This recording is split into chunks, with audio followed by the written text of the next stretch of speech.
Hi ನಮಸ್ತೆ, ಎಲ್ಲರಿಗೂ ಆವಿಷ್ಕಾರಕ್ಕೆ ಸ್ವಾಗತ. 10 ನಿಮಿಷದಲ್ಲಿ ಏನಾದರೂ ತಿಂಡಿ ರೆಡಿ ಮಾಡಬೇಕು, ಅದು ಹೆಲ್ತಿ ಬ್ರೇಕ್ಫಾಸ್ಟ್ ಆಗಿರಬೇಕು ಅಂದಾಗ ಜೋಳದ ಹಿಟ್ಟಿನ ನೀರು ದೋಸೆ ಮಾಡಿದರೆ ತುಂಬಾ ರುಚಿಯಾಗಿ ಗರಿಗರಿಯಾಗಿ ಹೆಲ್ತಿಯಾಗಿರುತ್ತೆ. ದೋಸೆ ಜೊತೆ ಯಾವುದಾದ್ರೂ ಚಟ್ನಿ ಮಾಡ್ಕೊಳ್ಬೋದು. ಬನ್ನಿ ಈಗ ಜೋಳದ ಹಿಟ್ಟಿನ ನೀರು ದೋಸೆ ಮಾಡೋ ವಿಧಾನನ ನೋಡೋಣ.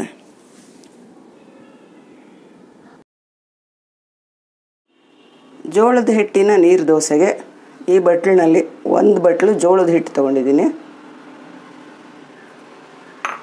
ಒಂದು 2.5 ಟೇಬಲ್ ಸ್ಪೂನಷ್ಟು ಅಕ್ಕಿ ಹಿಟ್ಟು ತೊಗೊಂಡಿದ್ದೀನಿ. ಮತ್ತು ಜೀರಿಗೆ 1 ಟೀ ಸ್ಪೂನಷ್ಟು, ಸ್ವಲ್ಪ ಶುಂಠಿ 1 ಇಂಚಷ್ಟು ಶುಂಠಿನ ಸಣ್ಣದಾಗಿ ಹಚ್ಚಿಟ್ಕೊಂಡಿರೋದು, 1 ಈರುಳ್ಳಿ ಮೀಡಿಯಮ್ ಸೈಜಿನ ಈರುಳ್ಳಿನ ಸಣ್ಣದಾಗಿ ಹಚ್ಚಿಟ್ಕೊಂಡಿರೋದು, ಮತ್ತು ಕೊತ್ತಂಬರಿ ಸೊಪ್ಪು, ಅಚ್ಕಾರದ ಪುಡಿ. ಇದಕ್ಕೆ ಹಸಿಮೆಣಸಿನ್ಕಾಯಿ ಕೂಡ ಹಾಕ್ಬೋದು, ಇನ್ನೂ ಟೇಸ್ಟ್ ಚೆನ್ನಾಗಿರುತ್ತೆ. ಸಮ್ಮರ್ ಸೀಸನ್ ಆದ್ದರಿಂದ ಅಚ್ಕಾರದ ಪುಡಿ ಹಾಕ್ತಾಯಿದ್ದೀನಿ. ಹಸಿಮೆಣಸಿನ್ಕಾಯಿ ಸ್ವಲ್ಪ ಅವಾಯ್ಡ್ ಮಾಡೋದು ಒಳ್ಳೆಯದು ಅಂತ. 1 ಟೀ ಸ್ಪೂನಷ್ಟು ಉಪ್ಪು. ಈಗ ನೀರು ಹಾಕಿ ತೆಳ್ಳಗೆ ನೀರು ದೋಸೆ ಥರ ಹದದಲ್ಲಿ ಕಲಿಸ್ಕೊಳ್ಬೇಕು. ನೀರು ಹಾಕ್ತಾ ಹಾಕ್ತಾ ಕಲಿಸ್ಬೇಕು, ಒಂದೇ ಸಲ ಹಾಕೋದಕ್ಕಿಂತ ಗಂಟಾಗಲ್ಲ, ಕಲಿಸೋದು ಸುಲಭ ಆಗುತ್ತೆ.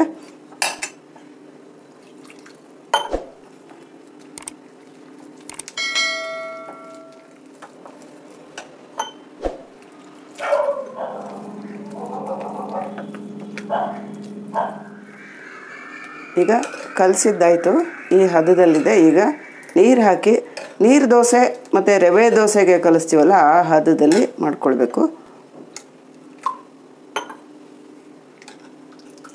ಈ ಹದ ನೋಡಿ ಕರೆಕ್ಟಾಗಿದೆ. ಈಗ ದೋಸೆ ರೆಡಿ ಮಾಡ್ಕೊಳ್ಳೋಣ.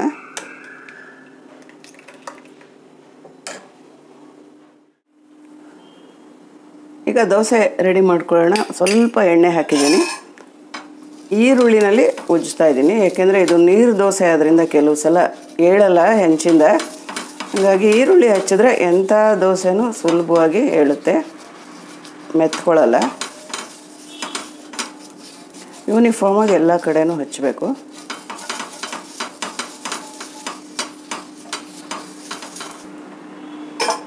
ಈಗ ಈ ಥರ ಒಂದು ಬಟ್ಲಿನಲ್ಲಿ ತಗೊಂಡು ನಾನು ನೀರು ದೋಸೆ ಹಾಕ್ತೀನಿ. ಸೌಟಲ್ಲಿ ಹಾಕೋದಕ್ಕಿಂತ ಬಟ್ಲಲ್ಲಿ ಹಾಕೋದು ಬೆಸ್ಟು. ಒಂದೇ ಶಾರ್ಟಲ್ಲಿ ಹಾಕ್ಬಿಡ್ಬೋದು.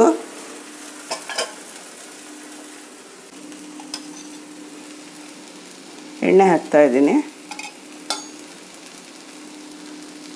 ಮೊದಲನೇ ದೋಸೆಗೆ ಯಾವಾಗಲೂ ಸೈಡಲ್ಲಿ ಚೆನ್ನಾಗಿ ಎಣ್ಣೆ ಹಾಕಬೇಕು, ಈಸಿಯಾಗಿ ಏಳುತ್ತೆ ದೋಸೆ.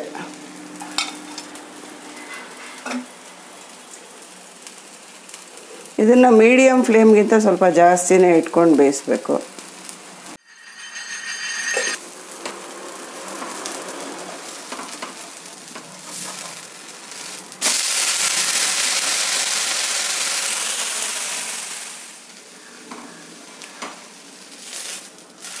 ಎರಡು ಸೈಡು ಬೇಯಿಸಿದ್ದಾಯಿತು. ಎಷ್ಟು ಗರಿ ಗರಿಯಾಗಿ ಬಂದಿದೆ ಅಂದರೆ ರವೆ ದೋಸೆ ಇದ್ದಂಗೆ ಇರುತ್ತೆ. ಇದು ಜೋಳದ ಹಿಟ್ಟಲ್ಲಿ ಮಾಡಿದ್ದು ಅಂತ ಹೇಳೋಕ್ಕೆ ಆಗಲ್ಲ.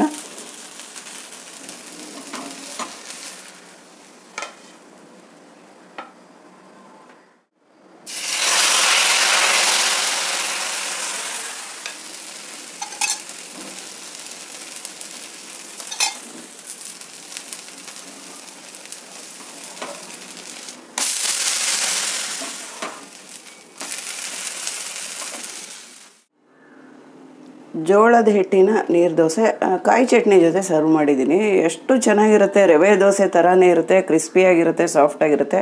ದಿಢೀರಂತ ಮಾಡ್ಕೊಳ್ಳೋದಕ್ಕೆ ಬೆಸ್ಟ್ ಬ್ರೇಕ್ಫಾಸ್ಟ್ ರೆಸಿಪಿ ಇದು. ಟ್ರೈ ಮಾಡಿ ನೋಡಿ, ಹೇಗನ್ನಿಸ್ತು ಅಂತ ಕಾಮೆಂಟ್ ಮಾಡಿ ತಿಳಿಸಿ. ಲೈಕ್ ಕೊಡಿ. ಈ ರೆಸಿಪಿ ನಿಮ್ಗೆ ಇಷ್ಟ ಆಗಿದರೆ ಚಾನಲ್ನ ಸಬ್ಸ್ಕ್ರೈಬ್ ಮಾಡದೇ ಇರೋರು ದಯವಿಟ್ಟು ಈಗಲೇ ಸಬ್ಸ್ಕ್ರೈಬ್ ಮಾಡ್ಕೊಳ್ಳಿ. Thank you.